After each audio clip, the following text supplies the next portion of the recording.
Hello students, मैं विशाल गुप्ता आपका teacher. आज मैं आपको क्लास 12 सब्जेक्ट अकाउंटेंसी के chapter retirement of A partner from the book of T.S.. Grewal का क्वेश्चन नंबर 10th और 11th कराने जा रहा हूं। स्टूडेंट्स, इससे पिछले जो 9 क्वेश्चन है वो मैं अपने चैनल में वीडियोज़ में अपलोड कर चुका हूँ। अब वो मेरे चैनल को सब्सक्राइब कर लीजिए और वहाँ से वो क्वेश्चन देख लीजिए।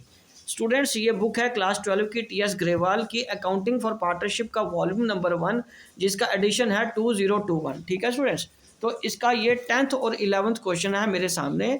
ये है 10th क्वेश्चन PQR का और 11th क्वेश्चन है मुरली, नवीन एंड ओम प्रकाश का। ये दोनों क्वेश्चन मैं अभी आपके सामने सॉल्व करके आपको बताऊंगा। तो चलिए स्टार्ट करते हैं पहले 10th क्वेश्चन। ओके जी, 10th क्वेश्चन में हमारे पास 3 पार्टनर हैं, एक है P, एक है Q, एक है R। उनकी रेशो है 7:5:3 और P रिटायर्स हो रहा है। P रिटायर हो रहा है, ठीक है जी, P रिटायर हो रहा है। And it is decided that the profit sharing ratio between the Q and R, Q और R की प्रॉफिट शेयरिंग रेशो उतनी ही रहेगी जितनी P और Q की थी। तो P और Q की रेशो कितनी थी? 7:5, तो Q और R की भी उतनी ही रहेगी।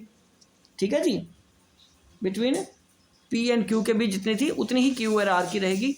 और ये आगे फिर हमारी न्यू रेशो, इसमें कुछ भी कैलकुलेट करने की ज़रूरत नहीं है। स्टूडेंट्स, वो कह रहा है कि P के रिटायर होने के बाद Q और R की रेशो उतनी ही रहेगी जितनी P और Q की है। तो अब हमें क्या कैलकुलेट करना है? Gaining ratio. अब हमें गेनिंग रेशो कैलकुलेट करनी है न्यू माइनस ओल्ड। तो Q की कितनी है? Q की रेशो है 7/12 सॉरी, और Q की ओल्ड है 5/15। तो अब इसका एलसीएम आ जाएगा 60 कर लो। ठीक है जी, और ये आ गया आपका 5 7 35 और 4 15 चौका 60 और ये 4 5 20 और ये 15/60 की इसकी गेन रेशो आ गई। दूसरा आर की न्यू रेशो है 5/12 और 3/15 इसकी ओल्ड रेशो है। तो 60 इसका एलसीएम आ गया 5 25 माइनस ये 4 3 12 और ये आ गया 13/60। तो इनकी गेनिंग रेशो कैसे आएगी? Gaining ratio between Q and R की आएगी 15:13, 15:13। ठीक है, PQ और R की रेशो है 7:5:3। P रिटायर हो गया और वो कह रहा है Q और R की रेशो उतनी ही रहेगी जितनी P और Q की पहले थी। तो वो 7:5 ही रखी हमने। गेनिंग रेशो निकाली ओल्ड माइनस न्यू का फॉर्मूला लगा के। न्यू Q की है 7/12 और ओल्ड है 5/15। ठीक है जी, R की न्यू है 5/12 और R की ओल्ड है 3/15। ठीक है जी, तो ये रेशो हमारी आ गई। 10th क्वेश्चन ये कंप्लीट हो गया। ठीक है जी, अब आया आगे 11th क्वेश्चन। 11th क्वेश्चन में हमारे पास 3 पार्टनर्स हैं, मुरली, नवीन, ओम प्रकाश।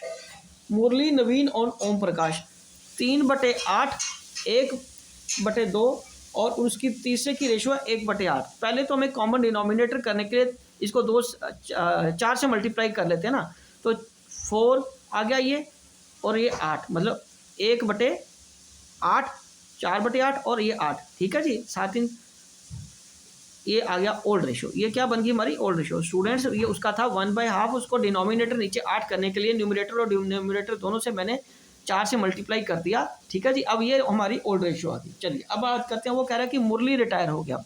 मुरली क्या हुआ? रिटायर्स।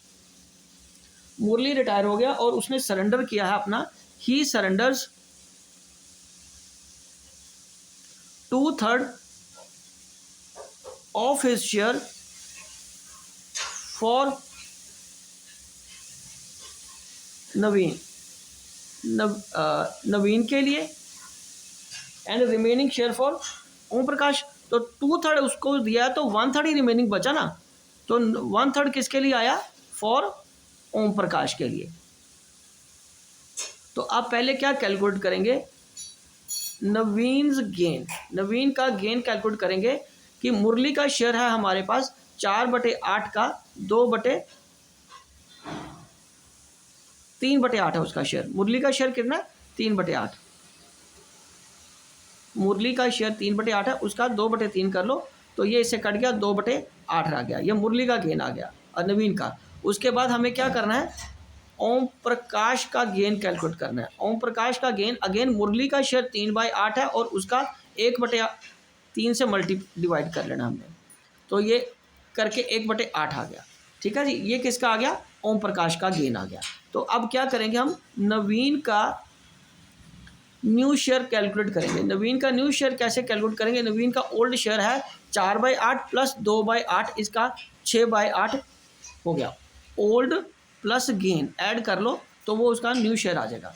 उसके बाद ओम प्रकाश, ओम प्रकाश का न्यू कैसे आएगा, न्यू शेयर उसका ओल्ड है 1/8 प्लस गेन है 1/8, तो 2/8 आ गया। तो न्यू रेशो कैसे लिखेंगे इसकी, हम न्यू रेशो लिखेंगे नवीन की और ओम प्रकाश की 6:2, 3:1, ये इसकी क्या आ गई, न्यू रेशो। तो अब हमें क्या कैलकुलेट करना है, गेनिंग रेशो तो हमें ऊपर कैलकुलेट कर ही ली थी, तो गेनिंग रेशो कैसे लिखेंगे, गेनिंग रेशो लिखेंगे नवीन और ओम प्रकाश की रेशो है 2:1 की, ये गेनिंग रेशो जो हमने ऊपर कैलकुलेट करी थी। तो स्टूडेंट्स ये हमारा क्वेश्चन था। मैं एक बार ये दोनों क्वेश्चन आपको दोबारा दिखा देता हूँ।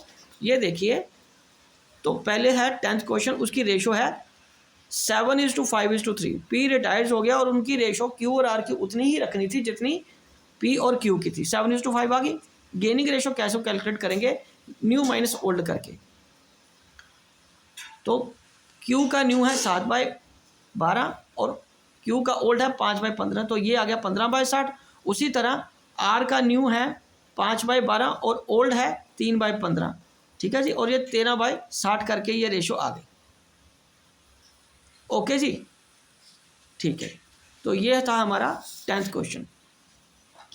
11th क्वेश्चन क्या है, 11th क्वेश्चन है हमारे पास मुरली, नवीन और ओम प्रकाश का।